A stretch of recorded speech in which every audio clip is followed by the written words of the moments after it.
So welcome to the GS room. हमारा नया lecture आ चुका है और ये लेक्चर हमारा हर्ष अंपायर के ऊपर होने वाला है, यानी हर्षवर्धन के ऊपर होने वाला है। लास्ट लेक्चर में हमने अपना गुप्ता अंपायर यानी गुप्त साम्राज्य को खत्म किया था। जाते जाते हमने देखा था कि किस तरीके से हूणों के आक्रमण के बाद जो गुप्ताज होते हैं वो डिक्लाइन हो जाते हैं।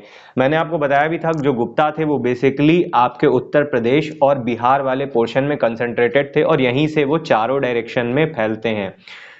और जिसमें समुद्रगुप्त था, समुद्रगुप्त सबसे ज्यादा अपने एम्पायर को फैलाता है। वो नॉर्थ ईस्ट में भी जाता है, ईस्टर्न पोर्शन में भी जाता है, वेस्टर्न पोर्शन में भी जाता है और आपका साउथ इंडिया में भी जाता है। लेकिन उसके बाद 550 एडी आते आते हून का आक्रमण होने लगता है नॉर्थ वेस्ट साइड से और यहाँ ऑलरेडी जो रूलर थे, आपके पोस्ट गुप्ताज रूलर थे, वो ऑलरेडी वीक हो चुके थे। स्कंद गुप्त के बाद जितने भी रूलर्स आ रहे थे वो सारे के सारे वीक हो चुके थे। आपने देखा था कि इकोनॉमी क्या हो रही थी, जो अर्थव्यवस्था थी वो धीरे से डिक्लाइन हो चुकी थी, वो गिरने लगी थी। और आपने देखा था कि कॉइन्स जो थे, करेंसी थी, उसका प्रचलन कम हो गया था, करेंसी का प्रचलन कम हो गया था, जिस वजह से आपका जो ट्रेड था वो इफेक्ट होने लगा था। और इसके बाद आपके जो गुप्ता रूलर्स थे वो क्या करने लगे थे, लैंड ग्रांट बहुत ज्यादा करने लगे थे। लैंड ग्रांट करने के चक्कर में जो फ्यूडल सिस्टम था वो बढ़ गया था। फ्यूडल सिस्टम क्या था, इसमें जो किंग होता था, गुप्ता किंग होता था, रूलर होता था, वो जो उसके मिलिट्री चीफ होते थे उन्हें कैश की जगह क्या देता था, लैंड देता था, कैश की जगह लैंड देता था। और उस लैंड, जब वो लैंड पा जाते थे कुछ समय बाद, जब रूलर, गुप्ता रूलर जो मेन किंग वीक होने लगा, तो ये फ्यूडल चीफ अपनी इंडिपेंडेंस, ठीक है, अपनी इंडिपेंडेंस डिक्लेयर करने लगे। और इसी तरीके से क्या होता है, गुप्तास के एंड के बाद धीरे धीरे ये जो एम्पायर होता है वो कई फ्यूडल सिस्टम में डिवाइड हो जाता है और छोटे छोटे आपके इंडिपेंडेंट किंगडम आ जाते हैं। अब यहाँ पे जो हूण थे वो नॉर्थ वेस्ट वाले पोर्शन में रहते हैं, कश्मीर वाला जो पोर्शन रहता है यहाँ पे हूण आ जाते हैं। पंजाब वेस्टर्न, ठीक है, जो आपका वेस्टर्न इंडिया होता है, पंजाब वाला पोर्शन, इसमें हूण आ जाते हैं। उसके बाद धीरे धीरे गुप्ता के ही फ्यूडल चीफ होते हैं, वो आपके थानेश्वर, मेरठ वाले रीजन में, थानेश्वर इंद्रप्रस्थ वाले रीजन में और साथ साथ में कन्नौज वाले रीजन में दो डायनेस्टियां जो होती हैं वो पावरफुल आती हैं। जैसे इस वाले रीजन में आपका जो आता है वो है आप वर्धन डायनेस्टी। कौन सी आती, वर्धन डायनेस्टी। और कन्नौज वाले रीजन में आती है आपका मौखरी, मौखरी वंश आता है। तो चलो स्टार्ट करते हैं। अब मौखरी वंश के बारे में थोड़ा पढ़ लेते हैं कि मौखरी वंश का जो फाउंडर था, ठीक है, मौखरी वंश का जो फाउंडर था वो कौन था, वो हरिवर्मा था, वो आपका हरिवर्मा था, ठीक है, हरिवर्मा। इसके बाद एक रूलर आता है आदित्य वर्मा। आदित्य के बाद एक रूलर आता है आपका ईशान वर्मा, ठीक है। तो ये सारे आपके रूलर थे, लेकिन ये इतने ज्यादा इंपॉर्टेंट नहीं है। इसमें से आपका एक अवंती वर्मा भी आता है। अवंती वर्मा क्या करता है, मगध को, ठीक है, अवंती वर्मा मगध को अपने अंडर मिला लेता है, मगध एम्पायर को अपने अंडर मिला लेता है। और इसी का एक जो रूलर आता है वो होता है ग्रह वर्मा। ग्रह वर्मा को याद रखना, जो ग्रह वर्मा है ये इंपॉर्टेंट रहेगा क्योंकि यही पुष्यभूति जो वंश होगा आपका थानेश्वर का, उसके साथ इसके मैट्रिमोनियल वैवाहिक संबंध होंगे, मैट्रिमोनियल रिलेशनशिप होंगे। यहीं से हर्षवर्धन का जो अंपायर है वो फैलना शुरू होगा, ग्रह वर्मा, ठीक है।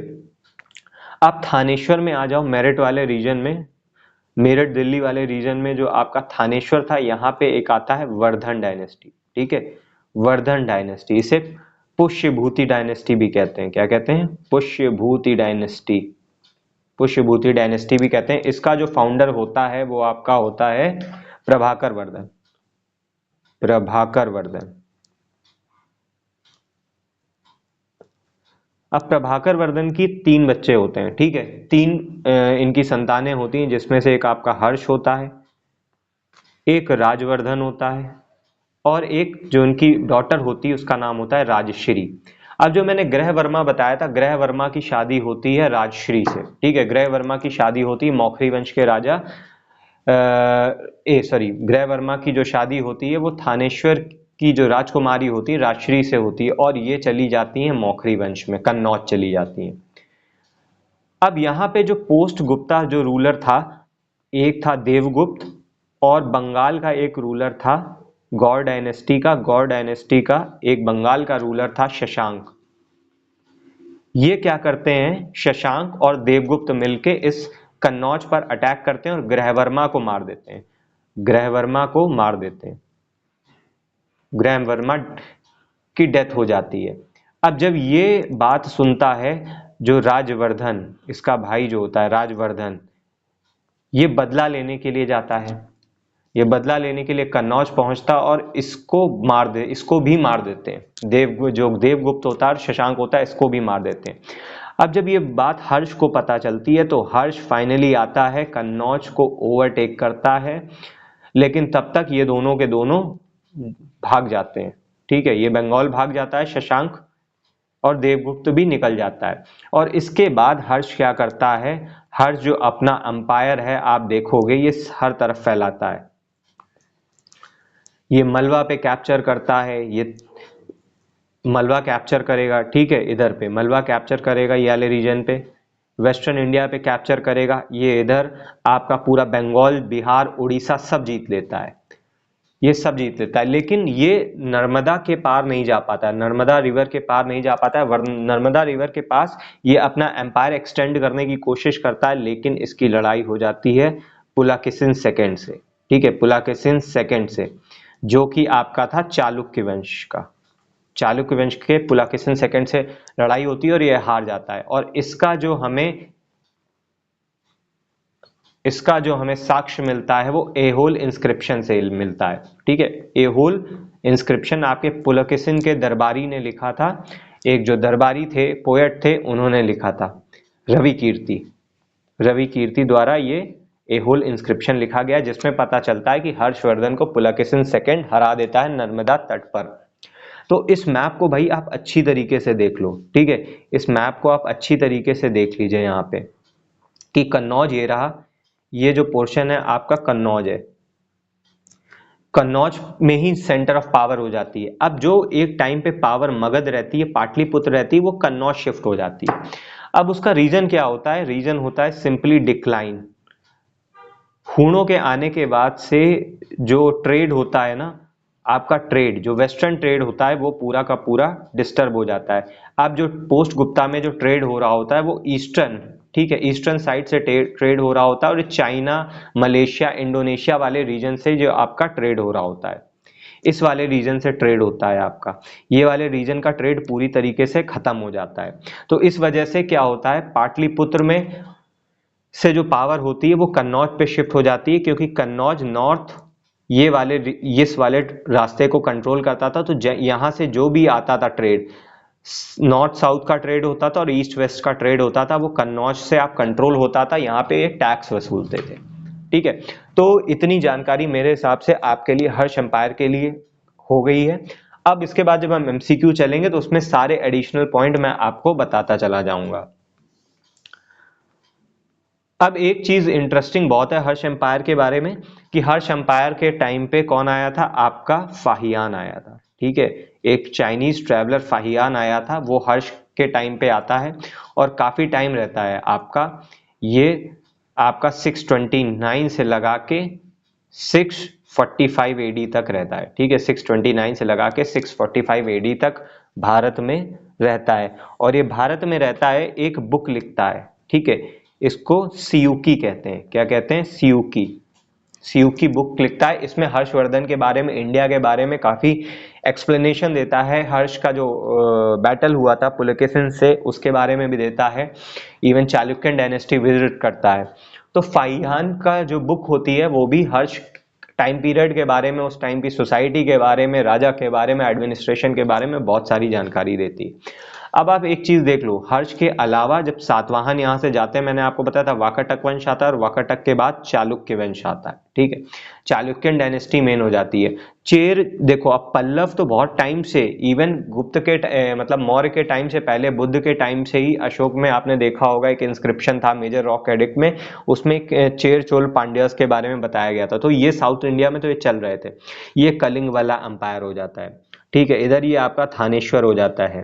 ठीक है, और उसके बाद ये मेडिवल इंडिया आते आते गुर्जर प्रतिहार आपके आने लगेंगे।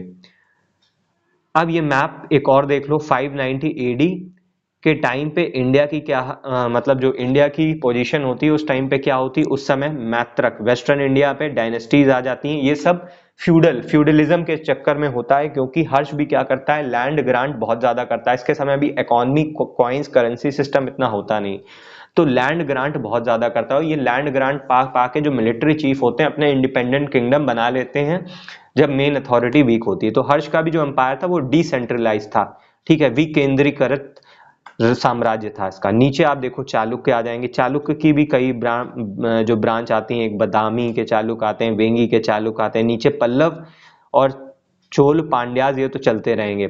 उसके बाद लेड गुप्तास कुछ यहाँ रह जाते हैं आपके थोड़े बहुत, यहाँ पे वर्मन डायनेस्टी आ जाती है, ठीक है। ताम्रलिप्ति एक बंगाल का बहुत इंपॉर्टेंट पोर्ट होता है, यहीं से सारा जो आपका ट्रेड होता है इंडोनेशिया मलेशिया ये होते हुए चाइना पहुंचता है। इधर पुष्यभूति डायनेस्टी आप देख रहे हो थानेश्वर में, ठीक है, मौखरी वंश देख रहे हो कन्नौज में। ये सब हर्ष क्या करता है, अपने अंडर ले लेता है। तो अब चलिए भाई एमसीक्यू स्टार्ट करते हैं। तो who was the founder of Vardhan dynasty? तो वर्धन डायनेस्टी का फाउंडर कौन था जिसे पुष्यभूति डायनेस्टी कहते हैं? प्रभाकर वर्धन था, हर्षवर्धन था, राज्यवर्धन था या भास्करा वर्मन था? तो ये हमारे थे प्रभाकर वर्धन, ठीक है। प्रभाकर वर्धन के बारे में मैंने आपको ऑलरेडी कई चीजें बता दी हैं। अब चलते हैं हम अपने अगले क्वेश्चन पे, ठीक है। जो अगला क्वेश्चन होगा वो हमारा, विच चाइनीज ट्रैवलर विजिटेड हर्षरीन? हर्ष के शासनकाल के दौरान किस चीनी यात्री भारत आया था? फाइयान आया था, ह्यूनसांग आया था, इत्सिंग आया था या जुआनजंग आया था? तो बेसिकली मैंने आपको बताया था ये आया था फाहियान। और किस टाइम पीरियड पे आया था? 629 से 645 रहता है। और इसका आने का पर्पस था नालंदा यूनिवर्सिटी में जाके पढ़ाई करना। ये नालंदा यूनिवर्सिटी जाता है, वहां कुछ समय रहता है और पढ़ाई करता है। उसी टाइम आप एक इंपॉर्टेंट जानकारी है कि जिस समय ये फाहियान नालंदा यूनिवर्सिटी पहुंचता है तो वहां के वाइस चांसलर होते हैं, कुलापति होते हैं, वो आपके शीलभद्र होते हैं। कौन होते हैं? शीलभद्र, ठीक है। शीलभद्र उस समय वाइस चांसलर होते हैं। इत्सिंग बाद में आता है। अच्छा, ये अपनी एक बुक में बताता है कि नालंदा यूनिवर्सिटी को 100 विलेजेस ग्रांट देते थे, ठीक है। 100 विलेजेस, 100 गांवों का रेवेन्यू जाता था नालंदा यूनिवर्सिटी को फंडिंग करने के लिए। और इसने एक चीज और बताई है कि लगभग 10,000 स्टूडेंट्स थे इस यूनिवर्सिटी में, 10,000 स्टूडेंट्स थे। लेकिन ये थोड़ा एग्जेगरेटेड मामला लगता है, कुछ बढ़ा चढ़ा के बताया जाता है, क्योंकि जब बाद में साक्ष्य मिलते हैं तो ऐसा मिलता है कि 3,000 के आसपास कैपेसिटी थी इस यूनिवर्सिटी में, मतलब स्टूडेंट्स को एकोमोडेट करने की। अब आते हैं भाई अगले क्वेश्चन पे कि जो कैपिटल था हर्षवर्धन का वो क्या रहता है? वो पाटलिपुत्र रहता है, कन्नौज रहता है, थानेश्वर रहता है, मथुरा रहता है। देखो हर्षवर्धन रहता तो आपका थानेश्वर का ही, लेकिन जब वो राजा बन जाता है तो वो कन्नौज को as a centre of power बनाता है, ठीक है। अब कन्नौज से इसको पूरा आसान था, मैंने बताया ना पूरे भारत में जो कन्नौज था, यहाँ इसके लिए कन्नौज से आसान था इस वाले ट्रेड को कंट्रोल करना और नॉर्थ साउथ के ट्रेड को कंट्रोल करना। बीचों बीच बैठा था, जो भी व्यापार नॉर्थ वेस्ट से ईस्ट इंडिया आता था और आपका नॉर्थ से साउथ जाता था तो वो कन्नौज पे ये टैक्स वसूलते थे, उस पे टोल लगा लगा के टैक्स वसूलते थे, ठीक है। तो अगला क्वेश्चन चलते हैं भाई, which book written by Banabhatta gives account of हर्षारीन? अब देखो हर्ष के बारे में पता कैसे चलता है? एक तो फाहियान, ठीक है, एक तो बुक से पता चलता है, लिटरेरी सोर्सेज में आपका फाहियान की बुक हो गई जो मैंने आपको बताया था सियूकी। इसके अलावा जो आपका बाणभट्ट था, ये हर्ष का दरबारी था, इसने एक बुक लिखी थी हर्ष चरित्र, ठीक है, हर्ष चरित्र इसने एक बुक लिखी थी। तो उसमें हर्ष की बायोग्राफी है, उसमें काफी चीजें ये बताता है, ये हर्षवर्धन की बायोग्राफी है। उसके बाद राज तरंगिणी जो कलहन लिखता है, ठीक है, ये बहुत फेमस बुक है और मेंस में ना यार ये राज तरंगिणी के ऊपर काफी क्वेश्चन लिखने आता है कि भाई बताओ कि राज तरंगिणी किस तरीके से आपके हिस्ट्री को प्रिडिक्ट करने में मदद करती है, ठीक है। तो ये चलो मेंस की बात हो गई। अब हर्ष चरित्र में जो हर्ष चरित्र बुक थी वो बाणभट्ट द्वारा लिखी गई थी और हर्ष की बायोग्राफी थी एक तरीके से, ठीक है। अब अगले क्वेश्चन पे चलते हैं, who was the brother of Harshvardhan who was killed by the ruler of मलवा? रूलर ऑफ मलवा ने जिसे मार दिया था, ठीक है, वो कौन था? तो वो आपका था, मैंने आपको बताया था, राज्यवर्धन। राज्यवर्धन को मार देता है। जब इसका पता हर्षवर्धन को लगता है तो वो फिर जाता है कन्नौज पर कब्जा करता है, रूलर बन जाता है, फिर वो मलवा, वेस्ट इंडिया, बंगाल ये सब जीत लेता है और अपने अंडर मिला लेता है और एक एम्पायर क्रिएट कर देता है। ठीक है, तो अब हम अगला क्वेश्चन चलते हैं। विच religion did Harshvardhan patronise initially? ठीक, हर्षवर्धन ने प्रारंभ में किस धर्म का संरक्षण किया था? ठीक है, तो हर्षवर्धन आपका हिंदुइज्म, बुद्धिज्म, जैनिज्म और शैविज्म। देखो यार, इनिशियली तो हर्षवर्धन हिंदुइज्म को अपनाता है, हिंदुइज्म को अपनाता है, बाद में वो बुद्ध को फॉलो करने लगता है, बुद्धिज्म में टर्न हो जाता है। लेकिन अब जो आपका आंसर दे रखा है, जो यूपीपीसीएस ने आंसर मानना था, वो आपका बुद्धिज्म ही को माना था इनिशियली। अगर इनिशियली आप बात करोगे तो ये तो भाई इनिशियली इसने हिंदू तो था, लेकिन बाद में ये बुद्धिज्म अपनाता है। और एक बड़ी अच्छी बात थी कि ये जिस तरीके से 5 काउंसिल करवाता है, ठीक है, 6 आपकी काउंसिल्स होती हैं, महामोक्ष परिषद कहा जाता है जिन्हें, महामोक्ष परिषद, और ये के सारी की सारी प्रयाग में होती हैं, महामोक्ष परिषद, और ये हर 5 साल में होती हैं। हर 5 साल में एक परिषद होती थी, महामोक्ष परिषद, जो होती थी प्रयाग में। कहाँ पे होती थी? प्रयाग में। और ऐसी एक परिषद फाहियान अटेंड करता है, फाहियान उसको एड्रेस भी करता है, होस्ट भी करता है, जिसमें महायान जो बुद्धिज्म की जो ब्रांच है महायान, ठीक है, महायान को प्रमोट करता है। और बेसिकली जो हर्षवर्धन था वो इसी को बिलोंग करता था, महायान को। ठीक है, तो इसको बहुत ज्यादा प्रमोट किया जाता है बढ़ चढ़ कर। तो अब अगले क्वेश्चन पे चलते हैं कि which river is associated with the Harsha famous assembly at Prayag? ठीक है, तो हर्ष फेमस असेंबली जो महामोक्ष परिषद करवाता था हर 5वें साल में, और ऐसी 6 महामोक्ष परिषद होती हैं, 6वीं में आपका फाहियान हिस्सा लेता है, तो ये प्रयाग में थी, गंगा के किनारे। ठीक है, इसमें बेसिकली अलग अलग कई देशों के रूलर्स आते थे, अलग अलग देशों के रूलर्स आते थे और डिस्कशन होता था बुद्धिज्म के ऊपर, और बुद्धिज्म की काफी तारीफ करी जाती थी, इसके जो मेरिट्स थी, एडवांटेज थे, मेरिट से एडवांटेज थे, वो गिनाए जाते थे। ठीक है, तो अब अगले क्वेश्चन पे चलते हैं भाई कि who was the Harsha contemporary and the ruler of south India? Harsha के समकालीन और दक्षिण भारत के शासक कौन था? तो हर्ष के समकालीन दक्षिण भारत में कौन था? हर्ष जाता है साउथ इंडिया में कब्जा करने, लेकिन इसकी पावर को वहीं रोक देता है पुलकेशिन सेकंड। और मैंने बताया था इसका आपको अब जो साक्ष्य मिलता है एहोल इंस्क्रिप्शन से मिलता है, और ये लिखा गया था रवि कीर्ति द्वारा। ठीक है, ये जितने पॉइंट बता रहा हूं ना यार, रट के जाना, अच्छी तरीके से स्किप मत करना, क्योंकि ये सारे के सारे पॉइंट्स आपके ऑलरेडी एग्जाम में पूछे जा चुके हैं और ये फिर पूछे जाएंगे। ठीक है, chances are very high, very very high, क्योंकि इसके बाहर एग्जामिनेशन में जाता ही नहीं है वो। बहुत कुछ ज्यादा टफ बनाने होंगे तो और कुछ पॉइंट्स निकाल के अंदर से ले आएगा, बाकी मोटे मोटे पॉइंट्स आपके यही रहते हैं। सो अगला चलते हैं, which work was authored by Harsha? अब देखो, हर्षवर्धन के बारे में एक अच्छी बात थी कि हर्ष पैट्रनाइज करता था आर्ट और कल्चर को। उसने स्थापत्य और कला और साहित्य को, आर्ट, कल्चर, स्थापत्य, कला और साहित्य को, लिटरेचर को बहुत ज्यादा प्रमोट किया, संस्कृत को बहुत ज्यादा प्रमोट किया, ब्राह्मणिज्म को भी बहुत ज्यादा प्रमोट किया, लैंड ग्रांट भी करता था। ब्राह्मणों को जो लैंड देता था उसे क्या कहा जाता था? ब्रह्मदेया।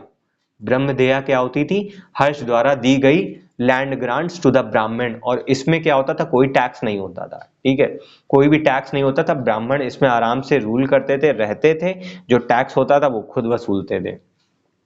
तो हर्ष आर्ट, कल्चर, लिटरेचर को प्रमोट करता है, संस्कृत को प्रमोट करता है। तो हर्षवर्धन द्वारा लिखी गई बुक थी कौन सी? नागानंद, रत्नावली, प्रियदर्शिका।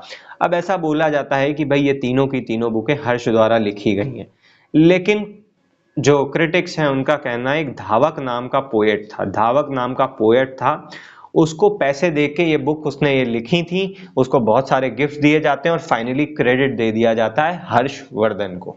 ठीक है, किसको क्रेडिट मिल जाता है? वो आपका क्रेडिट हर्षवर्धन को मिल जाता है। तो अब बहुत इजी सा क्वेश्चन है ये, देखो सारे क्वेश्चन देखो नीचे ईयर लिखे हुए हैं, ईयर 2020 में आया, और कितना आसान क्वेश्चन था हर्ष अंपायर का कि हर्ष किस वंश से संबंधित था। तो हर्ष हमारा वर्धन डायनेस्टी से संबंधित था। अगला क्वेश्चन है, Harsha court was visited by which famous Persian scholar? तो हर्ष के दरबार में किस प्रसिद्ध फारसी विद्वान ने यात्रा की थी? अब ये ध्यान रखना, फारसी विद्वान की बात की गई है, तो अल बरूनी है, अल मसूदी है, या सुलेमान है, या इनमें से कोई नहीं है। ठीक है, तो आपको कमेंट करके बताना है कि हर्ष के कोर्ट में पर्शियन स्कॉलर कौन सा आया था।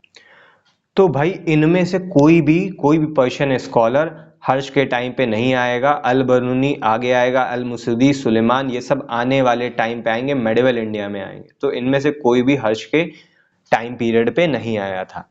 अब देखो हर्षवर्धन के बारे में और कुछ चीजें जान लेते हैं, क्योंकि ये मैंने बताया कैसा एम्पायर था, डिसेंट्रलाइज्ड, विकेंद्रीकृत अंपायर था। और इसका रीजन क्या था, मैंने बताया था कि इकोनॉमी डिक्लाइन हो जाती है।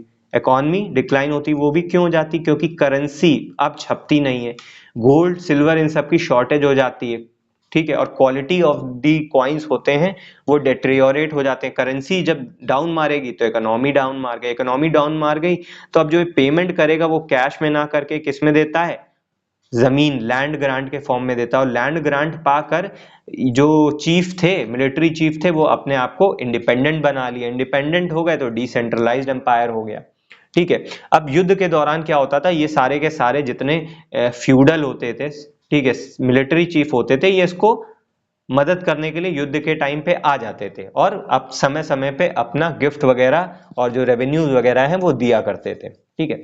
अब हर्षवर्धन के टाइम पे कितना टैक्स वसूला जाता था, टैक्स रेट क्या था भाई, 1/6 था। अब देखो ये सारा वही चलेगा जो गुप्त टाइम पीरियड के समय ज्यादातर एडमिनिस्ट्रेशन था, वो वैसे ही रहेगा, वैसे ही आपके भुक्ति रहेंगे, वैसे ही विषय रहेंगे, वैसे ही गांव रहेगा, गांव का हेड ग्रामीण ही रहेगा, ठीक है। तो टैक्स रेट 1/6 था। हर्ष एक 641 एडी में चाइना के दरबार में जो एक राजा था ताइसुंगा, ठीक है, ताइसुंगा करके राजा था, उसके दरबार में अपना एक राजदूत भेजता है, ठीक है, ध्यान रखना, ताइसुंगा करके राजदूत, ताइसुंगा करके राजा था जिसके दरबार में हर्ष अपना राजदूत, अपनी एम्बेसी को भेजता है। और इसके अलावा हर्ष क्या करता है, मतलब अशोक के तरीके क्या करता है, बुद्धिज्म प्रमोट करने के लिए, बुद्धिज्म को प्रमोट करने के लिए क्या करता है, ये लोगों को भेजता है, लोगों को भेजता है, जैसे कुमारजिन को भेजता है, सुमात को भेजता है, ठीक है, सुमात हो गया, कुमारजिन हो गया, इन सबको बुद्धिज्म प्रमोट करने के लिए भेजता है।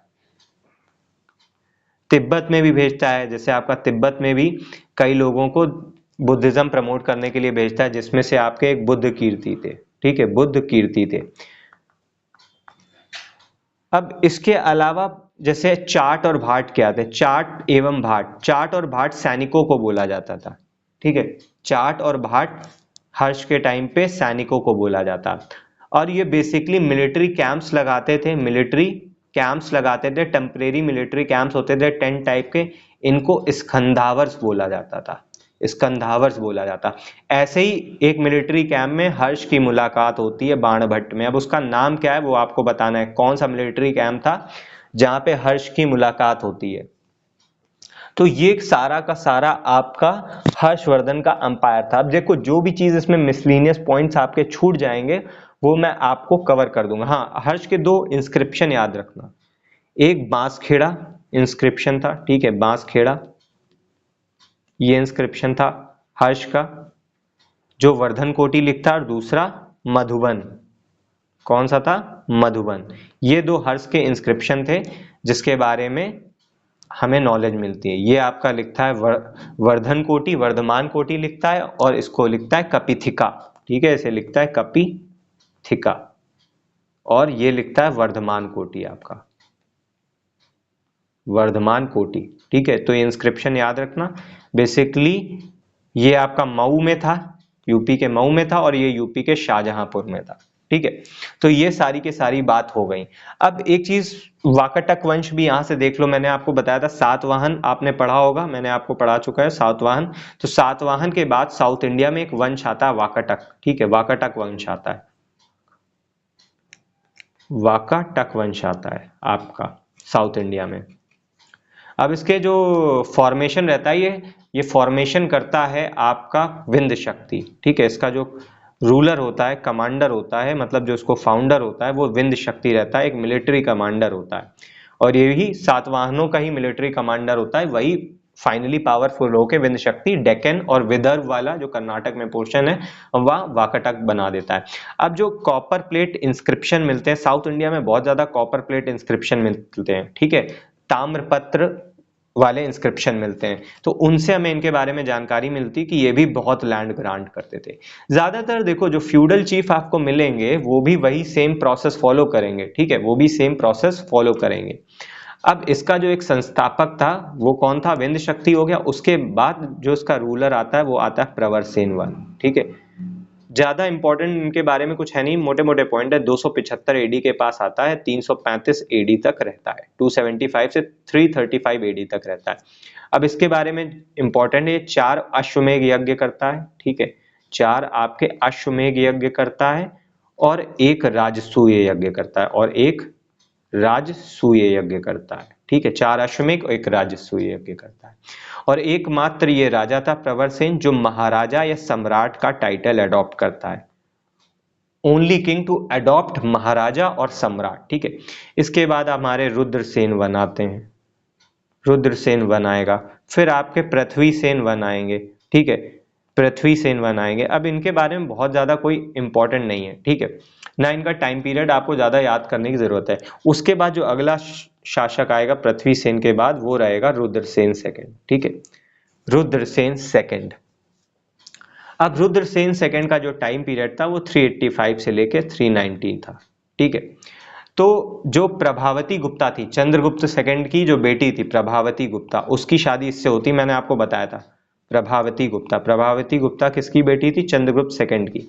प्रभावती गुप्ता की शादी रुद्रसेन सेकंड से होती है जो वाकाटक वंश का होता है, और ये शैव फॉलोअर होता है, ठीक है, ये शैव फॉलोअर होता है, बाद में इनके प्रभाव में आके वैष्णव फॉलोअर बन जाता है, ठीक है, वैष्णव फॉलोअर में चेंज हो जाता है, अर्ली में शैव फॉलोअर होता है। अब इसके बारे में एक चीज और है, इनके 2 पुत्र होते हैं, ठीक है, 2 पुत्र होते हैं, एक दिवाकर वर्मन और एक दामोदर सेन, ठीक है, दामोदर सेन। जिसमें से क्या होता है, दिवाकर जो होता है उसकी डेथ हो जाती है, दामोदर सेन जो होता है ये आपका प्रवर सेन सेकंड, प्रवर सेन सेकंड के नाम से ये इंपॉर्टेंट है, गद्दी पे बैठता है। और इसने एक बुक लिखी थी, मतलब काफी साहित्यिक प्रवृत्ति का होता है, लिटरेचर आर्ट इन सब में इसको इंटरेस्ट होता है, तो इसने बुक लिखी थी, ये इंपॉर्टेंट है, सेतुबंध, ठीक है, सेतुबंध करके एक बुक लिखी थी, ये इंपॉर्टेंट है।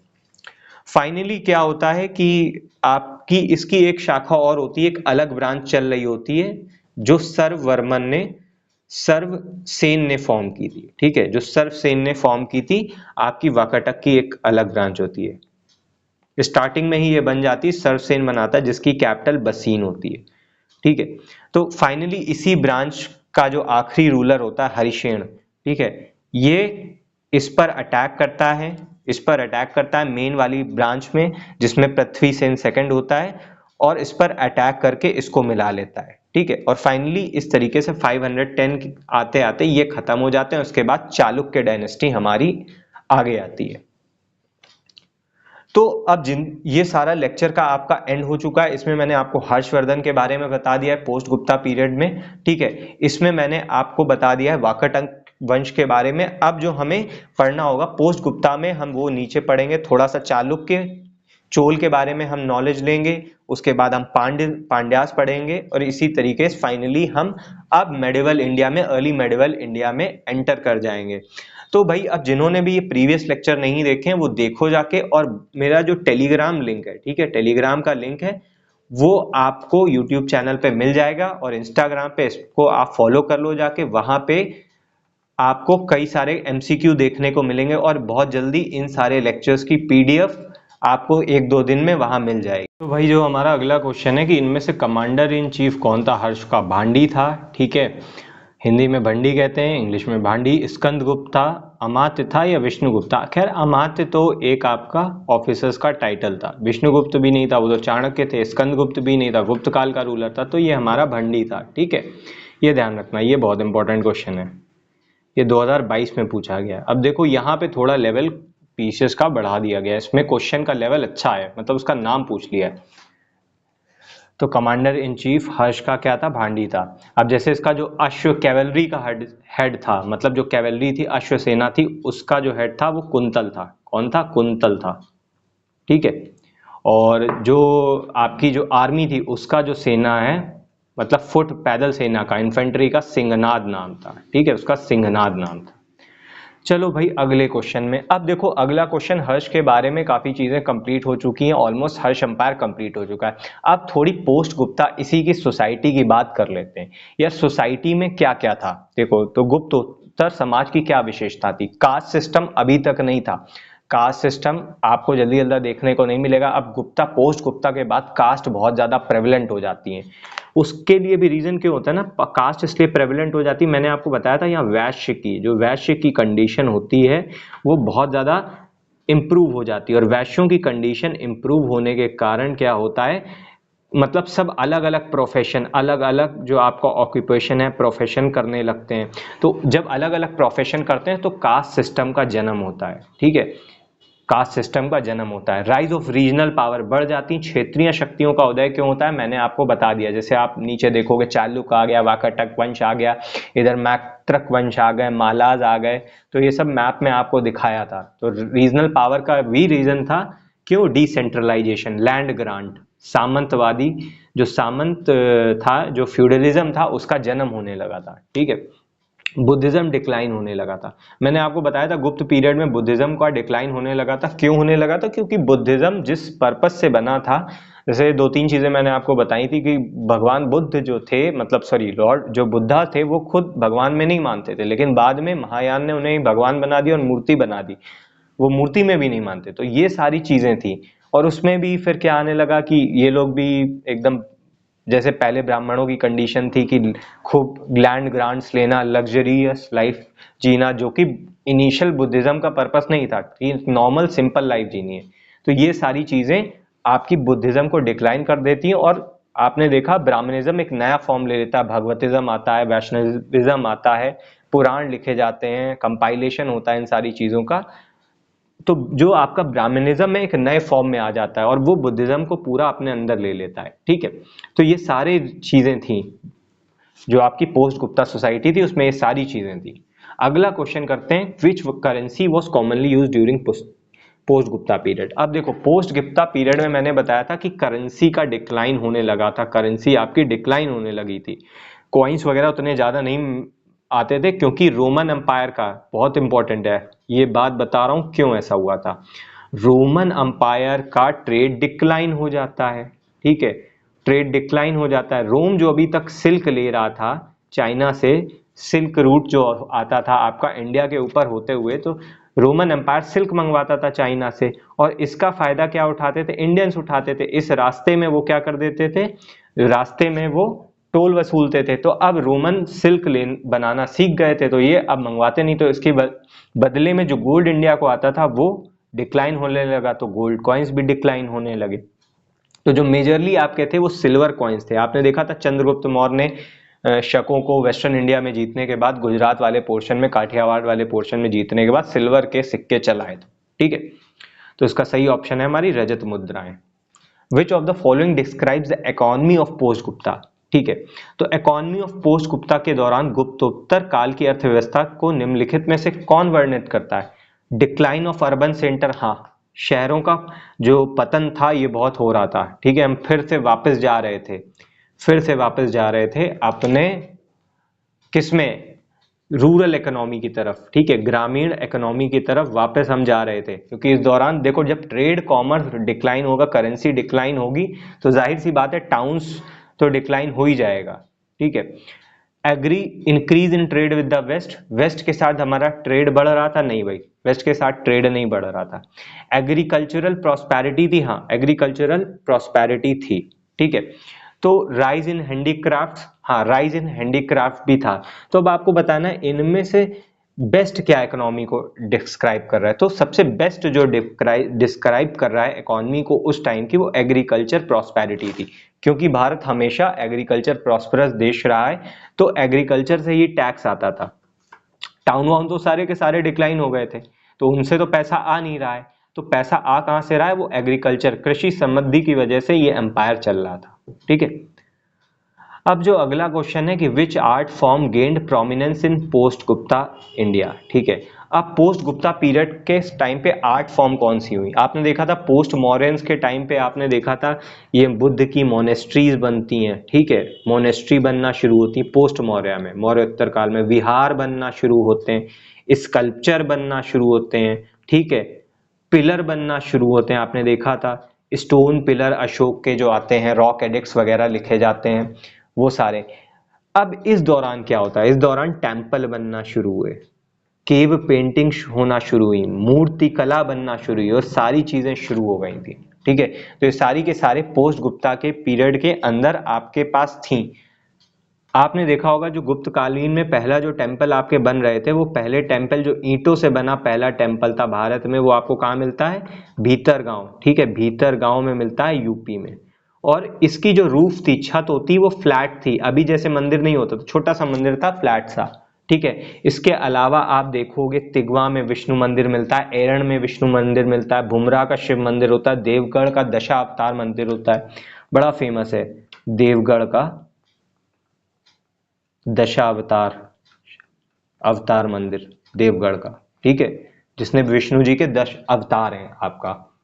तो सिरपुर का मंदिर मिलता है छत्तीसगढ़ में। इस टाइप से आपके कई सारे मंदिर मिलते हैं और आपकी कई सारी मूर्तियां बनती, सारनाथ और मथुरा में बुद्ध की मूर्ति मिलती है, ठीक है, बुद्ध के स्टैचूज मिलते हैं, स्कल्पचर्स मिलते हैं सारनाथ और मथुरा में, ठीक है। इसके अलावा आप अजंता केव्स देखोगे, ठीक है, अजंता की गुफाएं आपको मिलती हैं, उसमें पेंटिंग्स मिलेंगी आपको। अजंता केव्स जो फेमस है, महाराष्ट्र में है, यूनेस्को वर्ल्ड हेरिटेज साइट है, जिसमें आपने पढ़ा होगा अजंता में कितनी गुफाएं थी, टोटल 29 गुफा थी, जिसमें से 16, 17, ठीक है, 16, 17 और 19 नंबर की गुप्तकालीन थी, ठीक है। और उसके अलावा आपके जो पिक्चर्स मिलती हैं 1, 2, 9, 10, 16 और 17 में मिलती हैं, ठीक है। इसके अलावा इन सब में भी पिक्चर्स मिलती हैं, जैसे 1 और 2 में फारस की राजकुमारी का चित्र मिलता है, एक और आपका 9, 10 में हाथियों के चित्र मिलते हैं, एलिफेंट्स की पेंटिंग्स मिलती हैं, ठीक है। और सेकंड में बुद्ध की मदर का आपको वो मिलेगा, एक पिक्चर मिलता है। तो इस तरीके से आपकी ये सारी चीजें शुरू हो गई थी।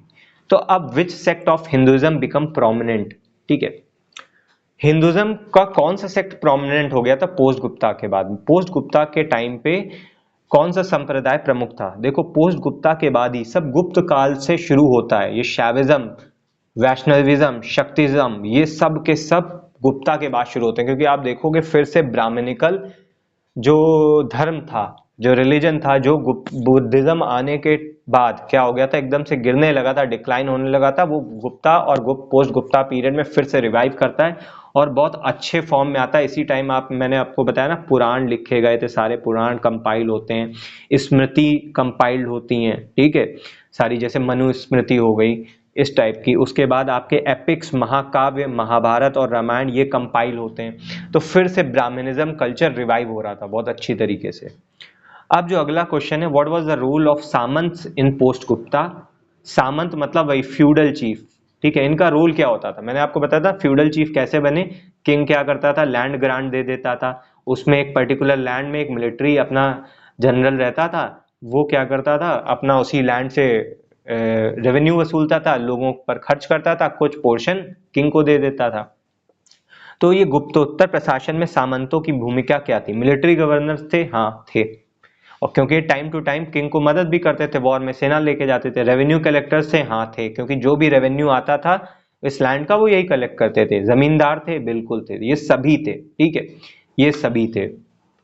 अगला क्वेश्चन आते हैं, विच literary work is associated with post Gupta culture. अब पोस्ट गुप्ता कल्चर का लिटरेरी वर्क कौन सा है भाई, कौन सा है, साहित्यिक कार्य कौन सा है, मेघदूत है, तो ये तो गुप्ता का है, कालिदास द्वारा लिखा गया। अर्थशास्त्र है, ये आपने पढ़ा होगा, अर्थशास्त्र किसका है, मौर्य एम्पायर का है, ठीक है। फिर कथा सरिता सागर है, कथा सरिता सागर, ये आपका पोस्ट गुप्ता कल्चर का था, ठीक है। अब बड़ी, ये आप ढूंढ के लाना कि इसे लिखा किसने था, किसके द्वारा लिखा गया था, ठीक, ये आप ढूंढ के लाना। अगला क्वेश्चन आ जाओ, which empire rose to prominence in south India after Gupta empire. Gupta के बाद साउथ इंडिया में कौन सा अंपायर आता है, ठीक है, जल्दी बताओ। मैंने आपको अभी पीछे बताए थे, चोल आता है, पल्लव आता है। देखो चोल तो बहुत पहले से एग्जिस्ट कर रहा है, ठीक है। पल्लव भी आपका बहुत पहले से एग्जिस्ट कर रहा है, ठीक है। चालुक्य आपका गुप्ता पीरियड के टाइम आसपास एग्जिस्ट करने लगता है। तो अब आपका कौन सा आता है, ठीक है, जो प्रोमिनेंस, ठीक है, गुप्त काल के दौरान दक्षिण भारत में कौन सा साम्राज्य प्रमुख था, बताओ जल्दी। राष्ट्रकूट आता है। अब लोग कहेंगे चोल नहीं बचा, पल्लव नहीं बचा, चालुक्य नहीं बचा, तो राष्ट्रकूट बचा। नहीं यार, राष्ट्रकूट भी नहीं आता, ठीक है। मैं आपको ट्रिक कर रहा था, राष्ट्रकूट भी नहीं आता, अभी राष्ट्रकूट बाद में आएगा, ठीक है। जो आपका ये आएगा पल्लवास, ठीक है। पल्लवास एज अ पावरफुल प्रमुख आएंगे, ठीक है, प्रोमिनेंट बन के आएंगे पल्लव इस टाइम पे। और इन्हीं टाइम पे आप इनके रॉक कट टेम्पल्स देखोगे, इनके आर्किटेक्चर में रॉक कट टेम्पल्स देखोगे, ठीक है। मतलब चट्टानों को काट काट के उनके मंदिर बना दिए, ठीक। तो अब अगले क्वेश्चन पे चलते हैं। Which metal saw increase used in post Gupta coinage. अभी मैंने बताया था गुप्तोत्तर सिक्कों में किस धातु का उपयोग बढ़ गया था। गोल्ड का तो आपका रोमन एम्पायर का ट्रेड डिक्लाइन होने की वजह से गोल्ड की तो कमी आ गई थी, तो फाइनली किसका बढ़ा था, गोल्ड, सिल्वर, कॉपर, ब्रॉन्ज। तो ये हमारा बढ़ा था सिल्वर का, ठीक है। ऑलरेडी मैं पीछे आपको बता चुका हूं, ठीक है, सिल्वर का बढ़ा था। अब कौन सी आर्ट स्टाइल पोस्ट गुप्ता की टेम्पल आर्किटेक्चर में आती है।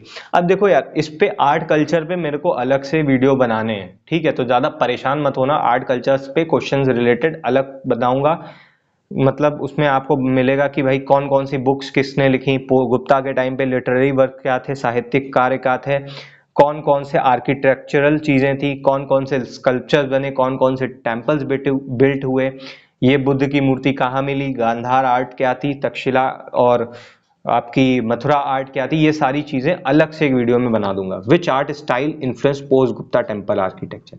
अब पोस्ट गुप्ता क्योंकि टेम्पल आ चुके थे, पोस्ट गुप्ता के टाइम पे 3 आर्ट आती हैं। द्रविड़न, साउथ इंडिया में जो आप मंदिर देखते हो वो द्रविड़ शैली के बने होते हैं। उसमें आप देखोगे जो ऊपर वाला पोर्शन होता है ना, विमान होता है और शिखर होता है, उन सब में देखोगे सीढ़ी नुमा आकृति बनी होती है ऊपर। फिर नॉर्थ इंडिया में आपका जो चलता है, उत्तर भारत में, नॉर्थ इंडिया में आप देखोगे नागर शैली, जो मंदिर बना होता है ना, ऊपर वाला जो ये होता है विमान वाला पोर्शन, विमान शिखर वाला पोर्शन, ऐसे साइड में सांप जैसी आकृति बनती हुई दिखती है, ठीक है। जब मैं ये पढ़ाऊंगा तब मैं आपको आगे बता दूंगा।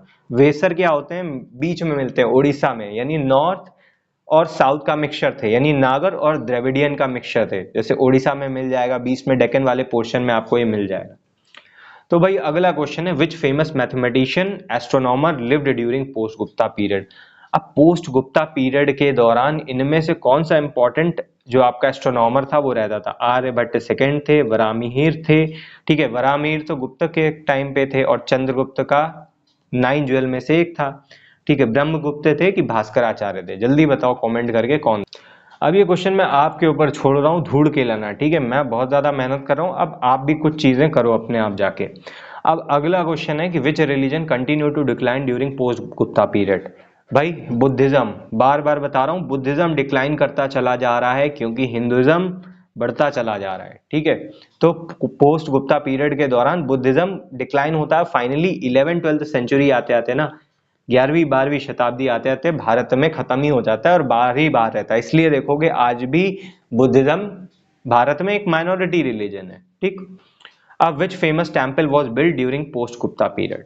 अब इनमें से कौन सा फेमस टेम्पल बना था, गुप्त प्रसिद्ध मंदिर था जो पोस्ट गुप्ता पीरियड के दौरान बनाया गया। शोर टेम्पल गुप्ता पीरियड में बना, बृहदेश्वर टेम्पल चोल टाइम का है, ठीक है। कैलाश टेम्पल मैं आपको बताऊंगा किस टाइम का है, राष्ट्रकूट का है, किसका है, ठीक है। ये बना था लिंगराज टेम्पल, ठीक है। लिंगराज टेम्पल आपका पोस्ट गुप्ता अंपायर है। अब ये बता करना लिंगराज टेम्पल बनाया किसने था। जब मैं आगे अभी आगे लेक्चर्स बनाऊंगा तो उसमें आपको बता दूंगा लिंगराज टेम्पल किसने बनाया था। तो भाई अब अगला क्वेश्चन देखते हैं। अगला क्वेश्चन खत्म हो गया, लेक्चर कुछ है ही नहीं, ठीक है। This is the end of the lecture. अब आपके लिए इंपॉर्टेंट ये है कि भाई टेलीग्राम ग्रुप में जुड़ जाओ, क्योंकि वहां पे आपको इन सारी चीजों के जो भी क्वेश्चंस के पीडीएफ मैं आपको 1-2 दिन में डाल दूंगा। एंटायर एंशिएंट हिस्ट्री के, हिस्ट्री ऑलमोस्ट एंशिएंट हिस्ट्री हमारी खत्म होने को आ गई है, 2-3 लेक्चर्स और आएंगे इस पे। साथ में टेलीग्राम में आपको क्या मिल जाएंगे, क्वेश्चन और आंसर, कई सारे एमसीक्यू मिल जाएंगे, डेली प्रैक्टिस मिल जाएगी, ठीक है। और इंस्टाग्राम का पेज भी यूट्यूब में लिंक में है, टेलीग्राम का भी लिंक में है। तो भाई ज्वाइन कर लो जाके, ज़्यादा से ज़्यादा लाइक करो, शेयर करो, सब्सक्राइब करो।